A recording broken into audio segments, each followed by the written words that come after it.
말씀을 위해 잠시 다시 한번 기도하도록 하겠습니다.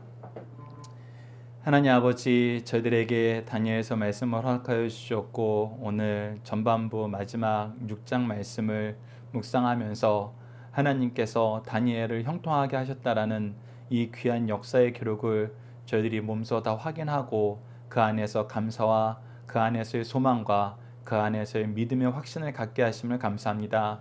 저희들 오늘 말씀을 통해서 다니엘서 전반절을 저희들 다시 한번 정리할 때 저희들에게 성령의 은혜를 허락하여 주셨고 지혜의 영을 허락하여 주셨고 믿음의 은혜를 허락하여 주셔서 이 말씀에 근거하여 믿음으로 나아가는 삶을 살게 하시고 우리에게 허락하신 하나님의 은혜의 역사를 기억하면서 이 세상을 이기는 하나님의 일꾼들의 삶을 저희들도 능히 살아나갈 수 있도록 하나님 우리와 함께하여 주시옵소서. 함께 하심을 믿사오며 예수님 이름으로 기도드리옵나이다. 아멘. 자, 오늘 제목 한번 읽어보도록 하겠습니다. 함께 읽겠습니다. 시작. 하나님의 구원을 선포하는 일꾼이 되자. 자, 이 하나님의 구원을 선포하는 일꾼이 되기 위해서는 오늘 아침 설교 제목을 우리가 함께 봐야 돼요. 우리 아침 설교 제목 주보면 앞을 보시던지 이 설교 부분을 보시던지 함께 읽겠습니다. 시작. 악이 열심일 때 더욱 힘써 하나님께 기도하라. 우리가 아침 예배, 새벽 예배에서는 이 악이 얼마나 열심이고 악이 얼마나 꼼꼼하고 악이 얼마나 세력이 큰지 확인했어요. 근데 그거를 우리가 일반적인 상식으로는 이길 수가 없어요. 사실 항복해야 돼요. 근데 하나님 믿는 사람들은 그때 뭐예요? 기도합니다. 기도해요. 기도했더니 하나님이 우리를 어떻게 쓰세요? 그것이 바로 오늘 설교 제목입니다. 하나님의 구원을 선포하는 일꾼으로 쓰세요. 이건 굉장히 단순하면서도 굉장히 능력 있는 말씀입니다. 우리가 이 세상을 살면서 어떻게 하나님의 자녀답게 사는가, 하나님이 주신 승리를 경험하는가 할 때 우리는 뭐 해야 돼요? 악이 강할 때, 악이 집요할 때 기도함으로 하나님의 구원을 선포하면 돼요. 그러면 하나님이 우리를 구원하시는 그 구원의 역사로 말미암아 사람들이 하나님을 찬양하게 됩니다. 오늘 우리 다니엘서를 마무리하면서 이 역사가 다시 한번 일어남을 확인하고 이 놀라운 역전 현상의 주인공으로 우리도 써주시길 간절히 바라는 마음으로 말씀을 나누도록 하겠습니다. 우선 오늘 여러분들이 설교 말씀을 들으면서 각자가 생각하시면서 좀 이따 말씀 후에 예배 후에 함께 나눌 그 제목들을 보도록 하겠습니다. 첫 번째 질문 한번 읽어볼까요? 시작. 다니엘을 구원한 하나님은 어떤 분이심을 가르쳐 주나요? 하나님은 어떤 분이신지 오늘 말씀을 통해서 확인하고요. 두 번째 읽겠습니다. 시작. 하나님이 다니엘을 구원함으로 무엇을 증명하시나요? 자, 세 번째도 읽어보겠습니다. 시작. 하나님이 세상 권력자들을 세우신 이유는 무엇인가요? 모든 권력은 하나님께로부터 나와요. 그리고 하나님이 세상 권력자를 세우신 이유가 분명하게 소개되고 있습니다. 그 내용 여러분들 기억하시고 이 세상 권력에 대한 질서도 잘 지키셔야 돼요. 네 번째 읽겠습니다. 시작.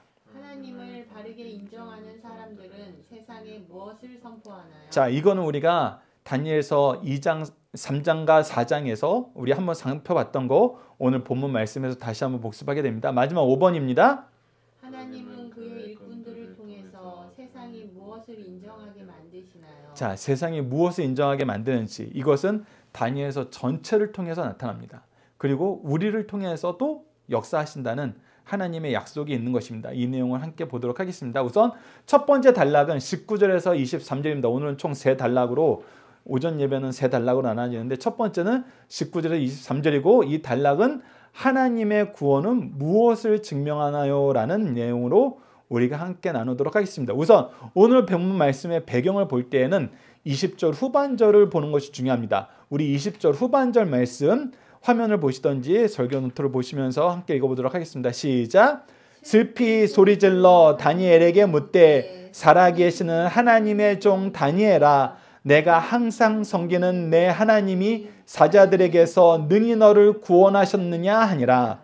자, 이제 우리가 현실 인식과 신앙 안에서의 삶의 태도를 우리가 계속 보고 있습니다. 우리가 다니엘서를 시작할 때도 현실을 바르게 인식하면은 왕궁에 온 건 너무나 행복한 거예요. 내가 포로로 끌려왔는데 나라는 망했는데 나는 왕국의 관료로서 일할 수 있는 특별 교육기관에 들어갔어. 이거 엄청난 특권입니다. 그럼 뭐 해야 돼요? 그래서 열심히 해야 돼요. 최선을 다해야 돼요. 그들이 시키는 거 따라가는 거 만만치 않아요. 그들하고 반목하는 거 있어서는 안 돼요. 잘 지켜야 돼요. 그런데 다니엘과 제 친구는 어떻게 했어요? 다른 거는 하나님의 징계로 다 받아들이고 따랐지만 뭐는 안 받아들였어요? 우상에게 제사 드리는 거, 제사 음식을 먹는 거. 그러면서 도리어 뭘 한 것으로 우리가 해석한다고요? 그가 지금 다니엘서 6장에 나왔던 것처럼 하루에 3번 기도하는 이 기도의 역사가, 예배의 역사가 그때 시작한 거 아니겠느냐. 그래서 예배 드리는 걸로 가요. 그래서 이거는 상식적으로는 사실 받아들여서는 안 되는 거예요. 야채와 물만 먹고 고기 먹는 애들보다 더 좋아진다고요? 상식 밖이에요. 안 되는 거예요. 근데 어떻게 해서 됐어요? 하나님이 도우시니까, 하나님이 결과를 책임져 주시니까 된 거예요. 하나님을 믿고 하나님이 기뻐하시는 뜻을 따르면 하나님이 책임져 주신다. 근데 오늘 본문 말씀에서는 그 믿음을 누가 가지고 있어요? 다리오가 가지고 있어요. 다리오가 가지고 있다는 그 의미를 바로 이 20장 후반전에서 봅니다. 사자굴에 들어가면은 사자한테 뜯어 묶여 죽는 것은 상식이에요. 그래서 그 상식을 뒤집어 보려고 오늘 새벽 말씀에서 나눴던 것처럼 엄청 노력했어요. 이 방법도 찾아보고 저 방법도 찾아보고. 그런데 악한 자들의 계략이 너무 꼼꼼해요. 묘수예요, 묘수. 내가 물러설 곳이 없어요. 빠져나갈 구멍이 없어요. 그래서 죽음에 내던진 겁니다. 죽일 수밖에 없었어요. 내 손으로 내가 가장 사랑하는 관료를, 내 동물을 어찌 보면 나이가 더 많을 수도 있으니까 다니엘이 스승을 내 손으로 죽여야 되는 거예요. 그것이 악한 사람들이 항상 하는 거예요. 우리를 이간질시켜요. 열심히 일하고 선한 일을 하는 사람들을 모함하고 이간질시켜요. 왕이 이 자기 욕심에 빠져서 자기를 찬양하는 법률을 만들자 정말 자기한테 좋은 것으로 알고 자기의 자랑이 될 줄 알고 따랐다가 이들의 함정에 빠져버렸어요. 그랬는데 포기하지 않고 이제 끝났구나. 다니엘아, 너와 나는 이렇게 끝나는구나. 내가 너무 미안하다. 사과하는 게 아니라 다니엘이 사자굴에 들어갈 때 뭐라 그래요? 네가 항상 섬기는 네 하나님이 너를 구원하시기를 빈다. 우리 세번역에서는 빈다라는 표현을 했고 구원하시리라. 뭘 하는 거예요? 나는 못하지만 너의 하나님은 하실 수 있지 않느냐. 나는 죄를 범했지만 하나님은 회복시킬 수 있지 않느냐. 이 두 가지를 고백한 거였어요. 내가 잘못했다. 회개하는 거였고 하나님이 도우시기를 빈다. 하나님을 의지하겠다. 그래서 상식적으로는 불가능한 거예요. 상식적으로는 불가능한데 다리오 왕이 밤새 다니엘이 했던 것처럼 자기 왕궁을 하나님 앞에 자기 죄를 고백하고 자기의 모든 즐거움을 제하고 하나님을 만나는 장소로 쓰고 달려갔어요. 그리고 뭐라 그래요? 하나님 제발 다니엘을 구해주세요. 이 얘기를 안 해요. 뭐라고 얘기해요? 노란색 부분만 여러분 다시 한번 읽어봅시다. 함께 읽습니다. 시작. 살아계시는 하나님의 종 다니엘아. 지금 누구를 부르는 거예요? 다니엘을 부르는 거예요. 다니엘을 부른다는 것은 무엇이 전제돼야 돼요? 네가 살아있지? 너 살아있지? 무엇을 믿고 있는 거예요? 하나님이 다니엘을 살리셨다는 걸 믿고 있는 거예요. 이게 믿음이에요. 이게 상식으로는 안 돼요. 상식으로는. 물과 채소만 먹고 고기 먹은 사람보다 잘 된다는 건 상식적으로 불가능한 거예요. 사자굴에 들어간 사람이 다음날 됐는데도 살아있다는 건 불가능한 거예요. 그런데 누구를 신뢰하고 누구를 의지했어요? 하나님을 신뢰하고 하나님을 의지했어요. 우리가 아침 말씀에서 봤지만 시편 140편 말씀을 통해서 조금 후에도 우리가 같이 나눌 거지만 하나님은 어떤 하나님이에요? 악한 자는 심판하시고 의로운 자는 구원하시는 하나님이에요. 연약한 자는 돌보시는 하나님이에요. 우리가 이미 확인했어요. 다니엘에겐 죄가 없었다. 이 다니엘을 죽이려는 관원들도 그걸 알아요. 그래서 죄를 만들었어요. 어떻게 만들었어요? 하나님의 법을 위반하는 법을 만들면은 다니엘은 반드시 이 죄 진다. 그래서 사실 무지한 자를 죄인으로 둔갑시키는 거였어요. 그래서 죽을 것이 당연한 다니엘이었는데 다리오는 무엇을 놓지 않아요? 하나님이 다니엘을 구해 주셨음을 놓지 않아요. 그 믿음을 놓지 않아요. 그래서 하나님 어떻게 됐습니까? 이렇게 하지 않아요. 다니엘아 다니엘아. 이게 바로 믿음의 역사입니다. 우리가 가야 될 길이에요. 그러면서 왜 슬피 소리질러 다니엘에게 물었는가? 여러 가지 해석이 있는데 저는 두 가지 해석 다 맞다고 봅니다. 첫 번째는 다니엘이 죽었을까 봐. 물론 그 생각도 있었을 거예요. 그런데 저는 두 번째 의미에 더 무게를 두는데 그건 뭡니까? 우리가 지난 시간 18절에서 무엇을 봤어요? 다리오가 뭐 했습니까? 궁 안에서 음식을 끊고 모든 즐거움을 제거하고 잠을 줄였어요. 내 생명이 유지되고 내가 즐거워하는 건 다 버리고 목숨 걸고 뭐 했어요? 하나님께 간구했어요. 기도했어요. 그래서 이 슬피 소리 질렀다는 거에 대해서는 나의 후회, 우리가 신앙적으로 하면 나의 회개의 외침. 하나님, 제가 회개하오니 구해 주시옵소서. 회개하오니 제 기도 들어주시옵소서. 우리도 하나님께 이렇게 기도할 때가 있잖아요. 하나님, 저 왜 이거 아직도 못 고칩니까? 저 왜 아직도 이 죄를 반복하고 있습니까? 저 왜 아직도 이렇게 미련하고 어리석은 삶을 삽니까? 하나님, 용서해 주세요. 도와주세요. 저 혼자 힘으로는 안 돼요. 제가 해보려고 했는데 안 돼요. 못 고쳐요. 하나님 도와주세요. 그랬을 때 이 외침이 나오는 겁니다. 그리고 그가 무엇을 바래요? 구원. 하나님이 너를 구원하시겠다. 그랬을 때 어떤 대답이 나타납니까? 놀라운 대답이 나타납니다. 여러분들 다니엘서 6장 21절 함께 읽어봅시다. 시작. 다니엘이 왕에게 아뢰되 왕이여 원하건대 왕은 만수무강하옵소서. 여러분 이 만수무강에 대해서 6장에서 다시 한번 우리가 경험했죠. 다니엘서 6장 6절에 총리들과 고관들이 모여서 왕에게 얘기했던 겁니다. 우리 6장 6절도 아래 있으니까 함께 읽어봅시다. 시작. 이에 총리들과 고관들이 모여 왕에게 나아가서 그에게 말하되 다리오 왕이여 만수무강하옵소서. 우리가 아침 예배에 복습했었고 지난주 말씀을 통해서 확인했지만 이 관료들이 얘기했던 이 다니엘을 죽이려는 악한 관료들이 얘기했던 만수무강은 뭐였어요? 거짓말이었어요. 여기서 왕이 만수무강하옵소서라는 뜻은 뭐예요? 정말 오래 살아라가 아니에요. 나는 왕의 통치를 오래도록 받고 싶어요. 왕이 우리를 다스려야 우리가 복을 받아요. 그 뜻이에요. 근데 사실은 이 사람들은 뭐 하고 싶은 거예요? 왕을 이용해서 다니엘을 죽이고 싶은 거예요.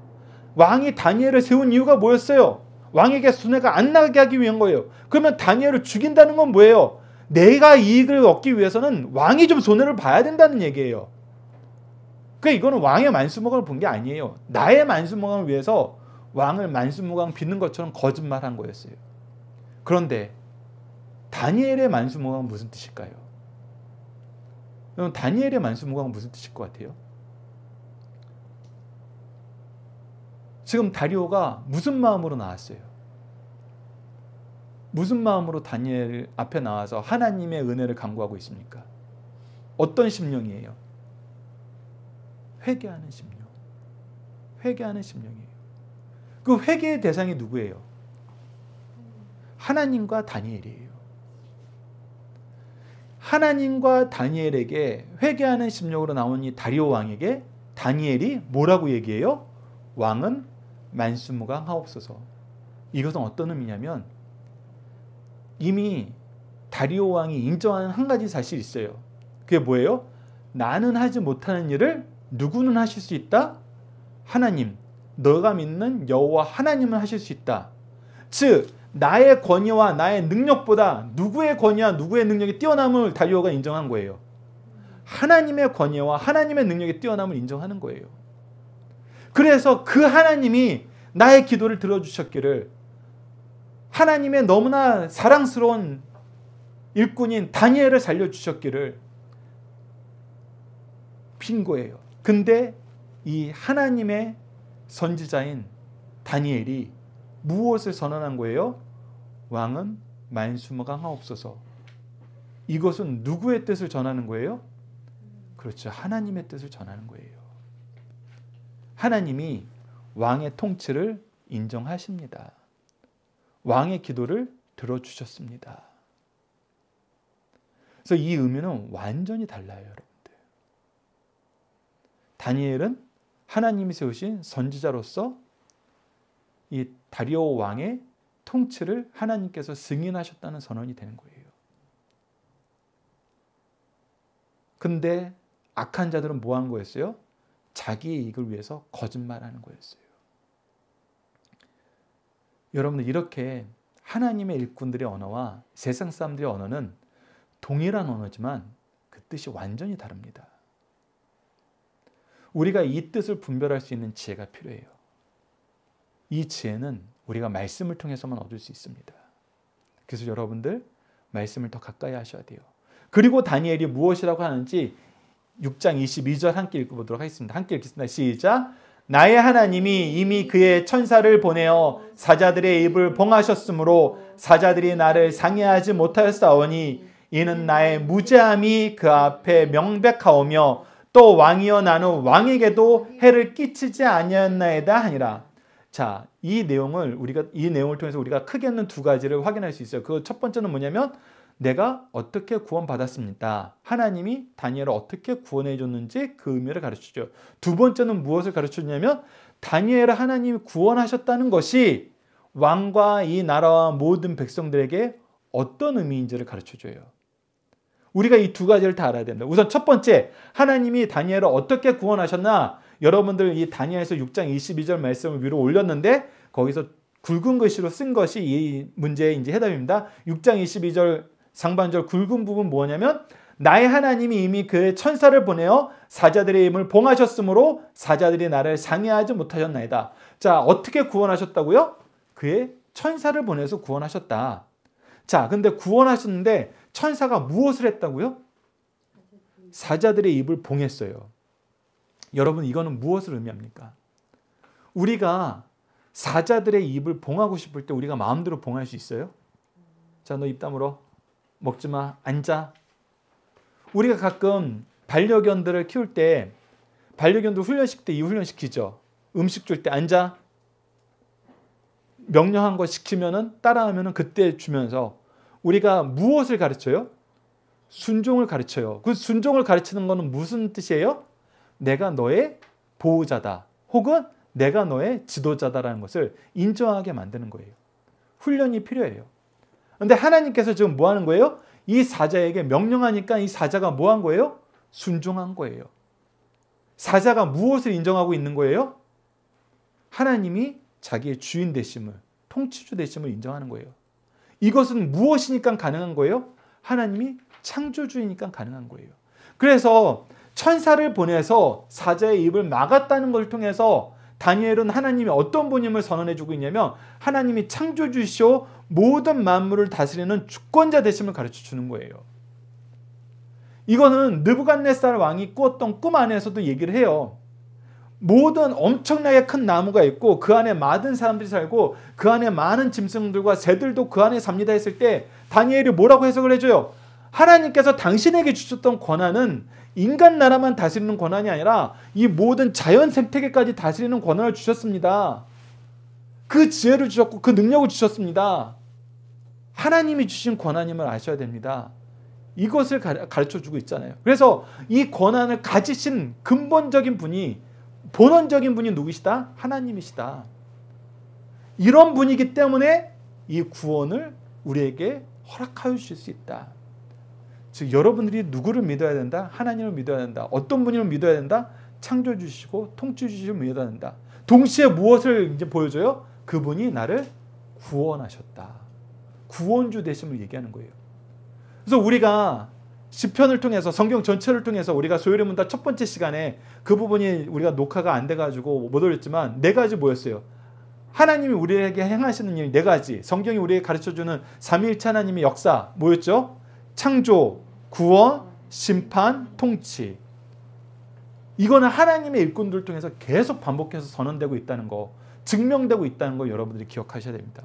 우리도 이 삶을 살게 돼요. 그리고 나서 이 구원하셨던 것이 어떤 의미인지를 다니엘을 통해서 또 설명해 줘요.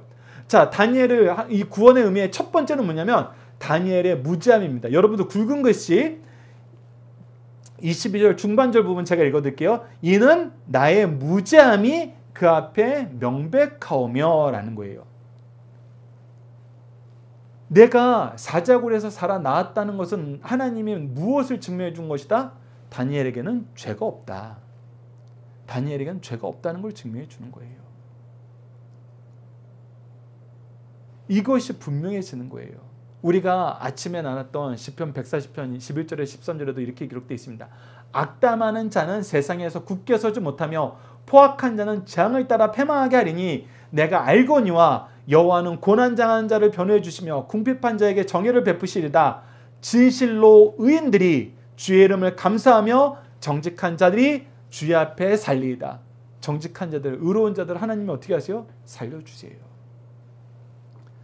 이거는 하나님께서 보여주신 것이지만 이 다니엘이 있던 바벨론 문화에서도 지금 그리고 여전히 종교성이 강한 나라에서도 여전히 있는 거예요.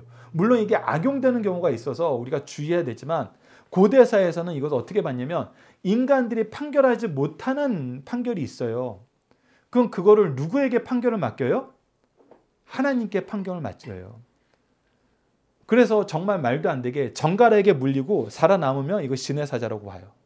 하나님이 이 사람의 무죄를 증명하셨다고 보는 거예요. 그때 그 하나님은 물론 각자 자기가 믿는 하나님이에요.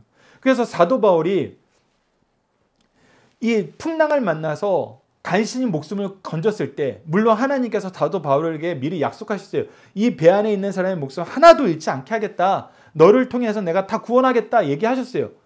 그래서 그 섬에 상륙하게 되는데 그 섬의 원주민들이 야 풍랑을 만난 사람들이 바다에서 올려지니까 막 극진히 대접을 해요. 근데 극진히 대접하고 있을 때 독사가 사도 바울을 물어요. 그때 그 동네 사람들이 뭐라고 얘기하는지 알아요? 야, 이 사람 어마어마한 악인이다. 어마어마한 악인이다. 이 풍랑에서 구원을 받았다는 것은 엄청난 신의 은총과 엄청난 기적인데 이 신이 이 사람을 살려두면 안 된다고 결정한 것이다. 그러니 이렇게 큰 구원을 경험하고 바로 독사한테 물리지. 이 얘기를 해요. 근데 희한한 게 생겨요. 어떤 일이 생겨요? 바울이 안 죽어요. 그랬더니 이 주민들이 원주민들이 또 놀래요. 와, 이 사람은 신의 현신이다. 이 사람은 신이 사랑하는 사람이다. 풍랑에서도 건지고 동물에게도 건진다. 그때부터 뭐 하기 시작하는지 알아요? 아픈 사람을 바울한테 데리고 와요.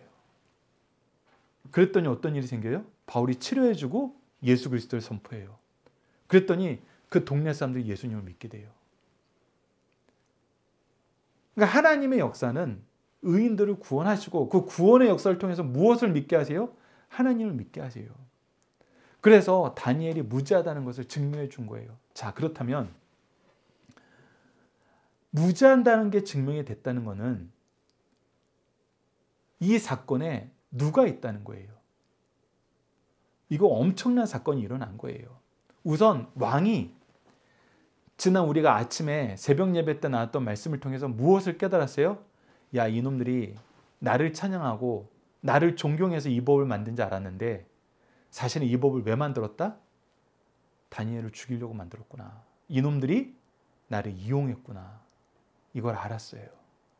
이 녀석들이 거짓말한 걸 알았어요. 거짓으로 찬양을 하고 다니엘이 절대 찬송하지 않았을 텐데 찬송한 것을 꾸미고 그리고 자기가 신보다 높아질 거라고 얘기한 건 다 거짓말이었구나. 다 헛된 거였구나. 알았어요. 그래도 이 사람들 심판할 내용이 없어요. 범법행위가 나타나지 않았어요. 다니엘은 우선 명문상으로는 뭐예요? 왕이 선언하고 나라의 국법으로 선포된 이 법령을 어긴 사람이 누구예요? 다니엘이에요. 그래서 공식적으로는 다니엘이 죄인이에요. 근데 다니엘이 죄인이 아니다라는 것을 누가 증명하셨어요? 하나님이 증명하셨어요. 그렇다면 이 사단을 일으킨 주범들은 따로 있다. 따로 있다. 근데 이 사단들의 주범이 무엇을 위해서 이것을 한 것이다? 다니엘이 설명해 줍니다. 둘째, 누가 왕에게 해를 가하는 자인가? 22절 후반절을 읽어드리도록 하겠습니다. 또 왕이여 나는 왕에게도 해를 끼치지 아니하나이다. 내가 하나님 앞에 범죄하지 않았을 뿐만 아니라 왕에게도 해를 끼친 일이 하나도 없음을 하나님이 나를 통해서, 나의 구원을 통해서 증명하여 주신 것입니다.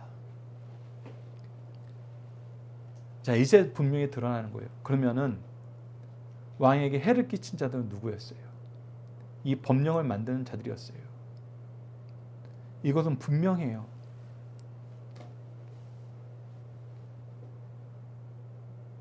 앞서 계속 얘기했지만 6장 상반절에서 우리가 확인했던 것처럼 왕이 총리를 세운 이유는 뭐라고요? 자기에게 해가 가지 않도록 하기 위해서, 자기 이익을 극대화하기 위해서. 그것을 제일 잘하는 사람이 누구였어요? 다니엘이었어요.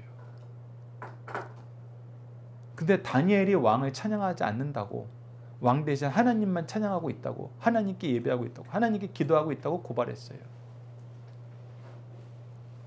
근데 하나님의 구원을 통해서 무엇이 증명이 됐어요? 누가 왕을 모함하는 자인가, 누가 왕에게 위해를 강하는 자인가를 드러냈어요. 그래서 우리가 두 번째 달라 24절에서 왕이 새로운 재판을 열게 됩니다. 자, 새로운 재판을 열기 전에 우리가 하나님의 구원의 역사에서 보게 되는 놀라운 한 가지 특징이 있어요. 그것이 시편 3편 6절에서 8절에 나타납니다. 우리 시편 3편 6절에서 8절을 먼저 읽겠습니다. 시작. 천만이 나를 에워싸 진친다 하여도 나는 두려워하지 아니하리이다. 여호와여 일어나소서. 나의 하나님이여 나를 구원하소서. 주께서 나의 모든 원수의 뺨을 치시며 악인의 이를 꺾으셨나이다. 구원은 여호와께 있사오니 주의 복을 주의 백성에게 내리소서. 아멘. 저는 이러한 성경 구절에 시편에 다양하게 나오고 성경 전반전에 다양하게 나옵니다. 저는 이걸 보면서 전쟁 영화를 많이 생각을 해요. 우리가 전쟁 영화를 보면은 특히 베트남전을 이제 배경으로 미국 영화들이 많이 만들어졌을 때 이런 장면이 많이 나와요. 어떤 특수한 작전에 사람들을 투입을 했어요. 아니면 전쟁을 하다가 우리 팀이 갑자기 고립이 돼버린 거야. 그러면 그때 어떻게 해요? 구하러 가야 돼요. 근데 구하러 가다가 까딱 잘못하면 구하러 가는 사람들까지 다 죽어. 이게 대표적인 영화주가 라이언 일병 구하기였잖아요. 이 노르망디 상륙 작전을 통해서 미군들이 투입이 됐는데 전사자 유해가 계속 와서 가족들한테 그 전사자 유해 편지를 보내는 거야. 근데 어느 집에 딱 보냈더니 세 아들이 전쟁에 참여했는데 첫 번째 아들이 먼저 전사를 한 거야. 그래서 전사자 통지를 딱 보냈어. 근데 얼마 안 돼서 둘째 아들도 전사한 거야, 거기서. 둘째 아들의 전사자 통지까지 딱 보냈는데 셋째 아들이 어떻게 됐어? 지금 고립돼 있어. 근데 이 어머니에게 세 아들을 다 앗아가는 거, 이건 나라가 해야 될 일이 아니다. 그래서 이 라이언이라는 일병을 구하려고 특공대를 파견을 해요. 엄청난 베테랑들을 파견을 해요. 그런데 가면 어떻게 돼요? 이 사람들 죽을 가능성이 더 많아요. 그러면 우리가 상식적으로 생각을 해보는 거예요. 한 사람의 생명을 살리기 위해서 더 훌륭한 라이언 일병이에요, 일병. 그러니까 군대 경력이 별로 없고 이 사람은 작전이나 전쟁에 큰 역할을 차지하지 않아요. 근데 이 일병을 구하려고 고참들, 베테랑들이 들어가는 거야. 목숨 걸고. 이것이 가하냐? 이것이 현실적으로 옳으냐? 남의 아들 목숨은 귀하고 그들도 누군가에 대해 아들이고 누군가에게 남편이고 누군가에게 아버지인데 이 사람들 보내는 게 가하냐? 그랬을 때 우리에게 갈등하게 만드는 거예요. 그리고 나서 더 큰 의를 위해서 우리가 희생할 줄 알아야 된다는 거, 그것이 미국의 정신이라는 걸 보여주면서 끊임없이 구출하는 영화를 만들어요. 근데 제가 왜 이 생각을 하냐면 이 영화를 볼 때 가장 힘든 게 뭐예요? 나만 간신히 구원받는다는 거예요. 나만 간신히. 그걸 위해서 많은 사람들이 희생한다는 거예요. 근데 내가 구원받고 나서 그 동네가 좋아지느냐? 별로 좋아지지 않아요. 그 동네는 여전히 악해요. 이거를 하나님이 얘기하는 구원인가? 가끔 우리가 이걸 구원이라고 생각할 때가 있어요. 얼마 전에 기독교 방송을 듣는데 미국에서 목회하시는 목사님이 목회를 시작하기 전에 미국에 처음 이민 갔을 때 이 기도를 들 때 자기는 너무 괴로웠대요. 그리고 항상 의문을 가졌대요. 이민자들이 뭐라고 기도를 하냐면 우리 이민 1세대와 어머니 부모님 세대에는 한국이 너무 가난할 때 70년대 새마을 운동할 때 이민 가셨던 분들이 많아요. 그러니까 한국하고 미국하고는 삶의 수준 차이가 너무 큰 거예요. 그래서 교회마다 가면은 이 기도가 넘쳐났어요. 하나님께서 우리를 특별히 사랑하셔서 미국 땅에서 정착하게 하시고 이렇게 자녀들 잘 키울 수 있는 직장 주시고 환경 주시고 안전한 삶 보장해 주셔서 감사합니다. 당연히 이 기도가 나오죠. 근데 그 목사님은 유학 가서 이 기도가 너무 마음에 걸렸다는 거예요. 그러면 하나님이 여기 있는 사람들만 사랑하신 것이냐? 한국에 있는 분들은 이제 사랑한 거 아닌 것이냐? 다른 나라에 더 못 사는 나라, 한국보다 더 못 사는 나라, 북한이나 중국 같은데 아직도 종교의 자유가 없는 나라는 그러면 하나님이 사랑한 거 아니냐? 당연히 그 의미에 따라 들어오더래요. 근데 그 의문에 대한 해답을 못 내더래요. 그냥 우리를 더 사랑하신 거에 감사하면서 지내자. 거기서 머물더래요. 근데 그 말씀하고 이 말씀이 연결되는 게 뭐냐면 하나님이 우리를 사랑하실 때 나타내주는 특징이 있어요. 하나님이 우리만 특별히 사랑해서 우리만 그 위기에서 쏙 건져내는 그런 구원이 아니에요. 하나님의 구원은. 어떤 구원이에요? 오늘 시편 3편 6절에서 8절 얘기처럼 하나님께서 나를 구원하실 때 뭐예요? 원수의 뺨을 치고 악인의 이를 꺾어요. 이거는 뭐냐면 우리가 구원할 때 우리만 간신히 하나님께서 쏙 빼내서 너희들은 안전한 곳으로 내가 옮겨줄게 이게 아니라 하나님의 구원과 심판이 동시에 오는 거예요. 동시에 와서 모든 사람들이 이 구원을 보는 거예요. 모든 사람이 구원의 혜택을 보는 거예요. 하나님을 신뢰하고 하나님의 구원을 바라는 사람들이 거기서 일부만 쏙 빼가는 거, 일부만 좀 편하게 살게 되는 거, 일부만 기쁨을 누리게 되는 거, 일부만 감사하는 삶이 아니라 하나님의 구원의 역사는 구원과 심판이 같이 온다. 오늘 다니엘의 역사에서도 이것이 나타나는 거예요. 그래서 두 번째 단락을 보면은 악인을 향한 다니엘의 판결과 하나님의 심판이에요. 그래서 뭐라 그럽니까? 이제 다니엘의 무죄는 하나님이 증명하였고 누가 왕에게 위해를 강하는지는 이제 다니엘의 구원의 역사를 통해서 이들의 죄악이 드러나 버린 거예요. 하나님의 구원과 악인에 대한 심판의 역사가 함께 나타날 배경이 완성됐어요. 그러니 하나님을 신뢰했던 다니엘 왕은 더더욱 그렇지만 세상 왕들은 뭐 하게 된다? 악한 자들에 대한 판결을 내리게 된다. 그래서 다니엘서 24장 상반절을 보시죠. 왕이 말하여 다니엘을 참소한 사람들을 끌고 오라 하고 그들을 그들의 처자들과 함께 사적으로 던져라 넣으라 하였더니 로마서 13장 1절에서 3절 말씀을 보시다. 각 사람은 위에 있는 권세자들에게 복종하라. 권세는 하나님으로부터 나지 않음이 없나니 모든 권세는 다 하나님이 정하신 바라. 다스리는 자들은 선한 일에 대하여 두려움이 되지 않고 악한 일에 대하여 되나니. 즉 이 주권자들을 세운 이유는 뭐냐면 너희들이 악한 일을 할 때 누가 너희들을 심판할 것이다? 이 세상 주권자가 심판할 것이다. 하나님이 그러라고 세상 주권자들에게 권세를 주셨다. 그래서 세상 주권자들이 정의를 행하는 거 하나님 앞에서 반드시 행해야 되는 거예요. 그래서 느부갓네살 왕이 죄를 범할 때 다니엘이 뭐라 그럽니까? 의를 행하시고 연약한 사람들 돌보십시오. 그러면 하나님이 이 심판을 제하여 주실 줄 누가 압니까? 근데 뭐 했어요? 안 했어요. 여러분들 기억하셔야 됩니다. 그래서 우리가 세상 주권자들한테 순종하는 게 필요해요. 왜? 하나님이 이들을 악을 제어하는 악의 심판자로 세우셨구나. 그러면서 우리는 민주주의 사회에 살기 때문에 무엇을 봐야 돼요? 주권자들이 악을 행하는 자들인가? 선을 지키는 자들인가를 봐야 돼요. 그리고 우리에게 주어진 하나님의 창조의 질서 안에서 이 시대에 우리에게 주어진 투표도 사실은 이 분야로 해야 돼요. 그래서 제가 다니엘서 4장 말씀 느부갓네살을 향하게 다니엘이 했던 그 말씀이 여러분들이 세상에서 여러분들이 권리를 행사할 때 하나님의 뜻대로 행사해 주십시오. 그 두 가지 기준이 뭐다? 정의와 연약한 사람 돌보는 거다. 우리 잘 살게 해주면 악을 행하는 것 좀 우리가 눈 감아 줘야지 안 돼요.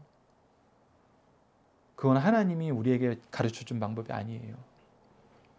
우리의 이익을 지켜주면은 다른 사람들 못 살게 하는 거 우리가 용서해야지. 그래서 우리가 미워하는 사람, 괴롭히는 사람들 퍼부려고 그래요. 세상 사람들은 그래도 돼요. 근데 우리는 안 돼요. 우리는 그렇게 하면 안 돼요. 우리는 그건 하나님의 주권에 순종하는 게 아니라 우리 이익을 추구하는 게 돼버려요. 여러분 이 내용 잘 기억하시고, 그리고 나서 보십시오. 하나님이 다리오 왕에게 판결을 내게 하시고 그들의 심판은 어떻게 하세요? 하나님이 직접 하신 거예요. 천사를 보내서 사자의 입을 막으셨던 하나님이 어떻게 하세요? 6장 24절 후반절을 보면 그들이 굴 바닥에 닿기도 전에 사자들이 곧 그들을 움켜서 그 뼈까지도 부서뜨리니라.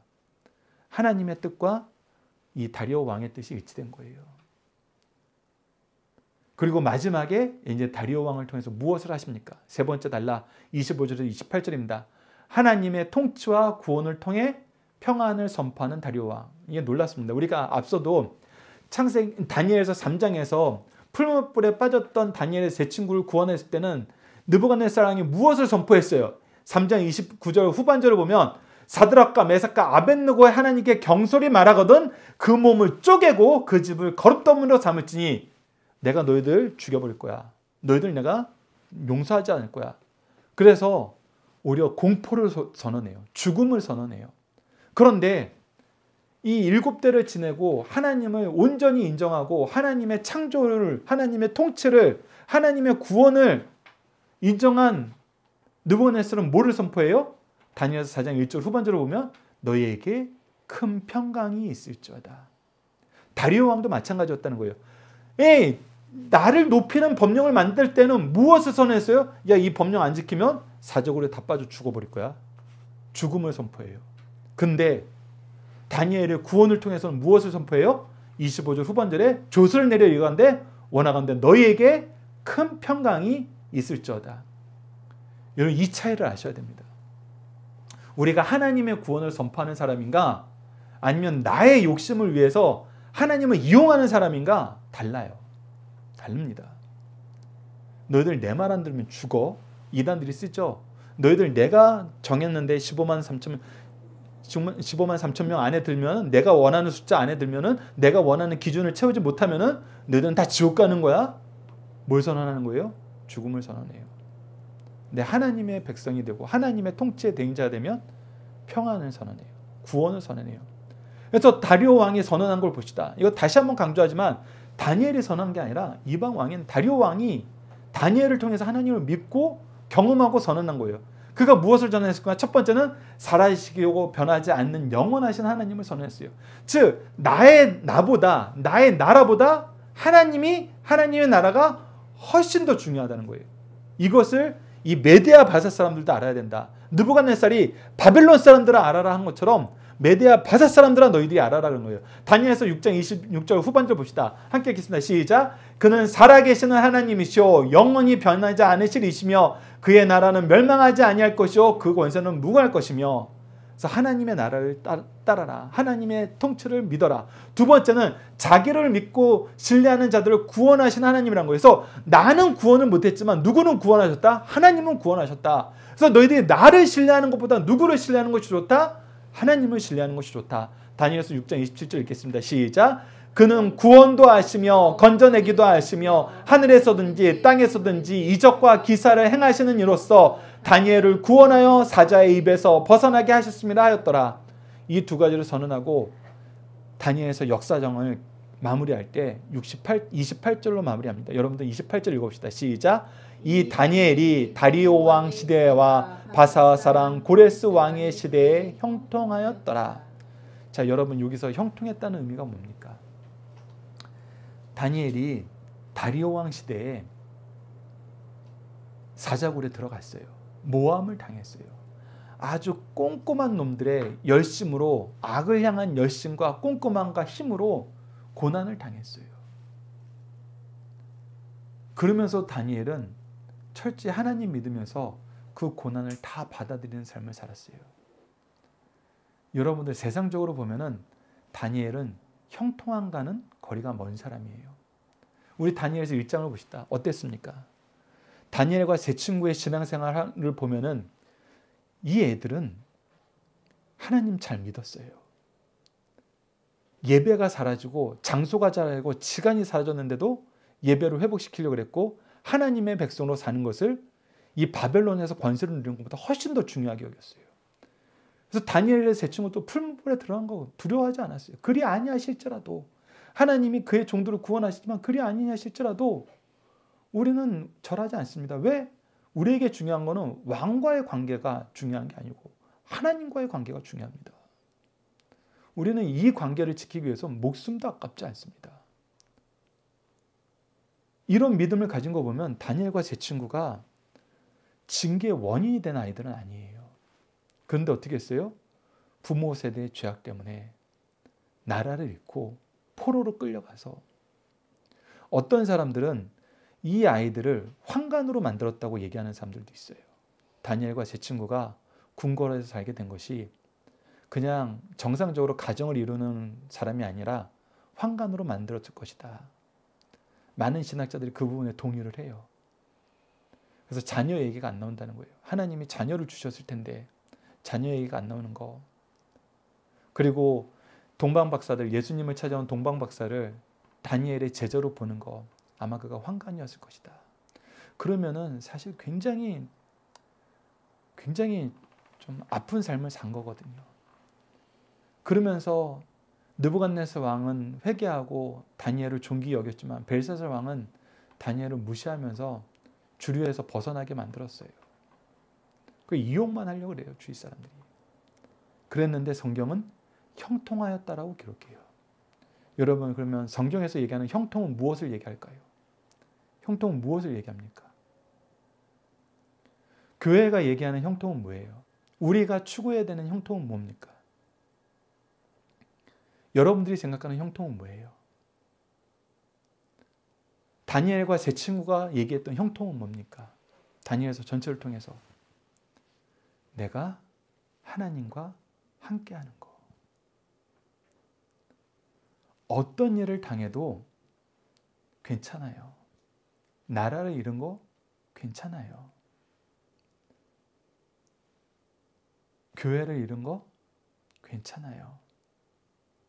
내가 환관이 된 거 괜찮아요. 내가 풀무불에 들어간 거 괜찮아요. 내가 섬기는 나라가 망해서 제국이 바뀌어서 위기감을 느끼게 되는 거 괜찮아요. 내가 열심히 수고로 일했는데 모함을 당하는 거 괜찮아요. 무엇만 있으면은 하나님하고 관계가 유지되는 거예요. 그러면 무엇이 있기 때문에? 하나님의 구원의 역사가 있기 때문에, 하나님의 능력의 역사가 있기 때문에, 하나님이 승리하게 하시기 때문에. 그래서 하나님이 어떻게 승리하게 하셨습니까? 우리가 청소년이라는 다니엘서를 통해서 다시 한번 확인하잖아요. 하나님께서 어떻게 하셨어요? 사람들의 마음을 얻게 하셨어요.